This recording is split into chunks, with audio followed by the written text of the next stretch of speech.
Bonjour, retour dans ce premier JT de la semaine sur le 8e titre de Sébastien Loeb, la nouvelle Honda ACX et une vidéo promo de la BMW M5.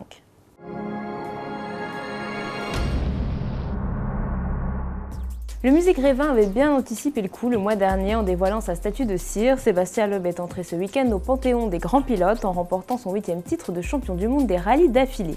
Comme en 2007 ou en 2009, l'Alsacien a conquis sa couronne mondiale sur les routes sinueuses du Pays de Galles au rallye de Grande-Bretagne. Mikko Hirvonen, son seul rival en cette fin de championnat, a dû abandonner vendredi dans l'après-midi, laissant un boulevard aux Français qui ne s'impose qu'après un championnat serré. Seul 8 points le sépare au final du Finlandais Hirvonen.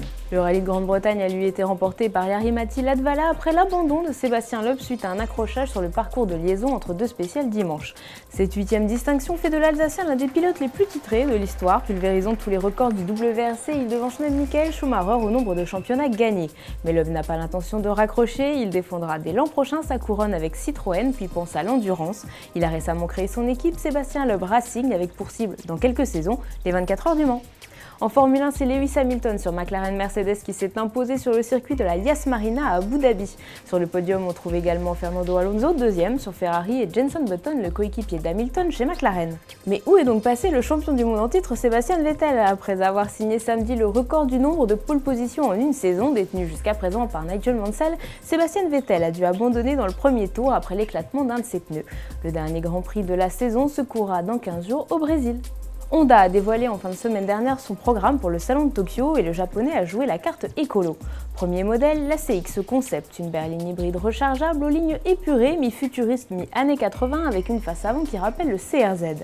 Honda ne détaille pas pour le moment le système à bicarburation de l'ACX plug-in hybride. On évoque un moteur 2 litres associé à un bloc électrique pour une puissance totale de 126 chevaux et une consommation moyenne de moins de 3 litres au 100. L'ACX n'est pour le moment qu'un concept, mais le chemin de la série ne semble pas très loin. Honda présentera également un second prototype sur le salon, un petit coupé sport découvrable et électrique. Aucun patronyme n'a été dévoilé par le constructeur japonais pour ce modèle dont on peut seulement apprécier le look pour l'instant. Le salon de Tokyo ouvrira ses portes le 30 novembre à la presse.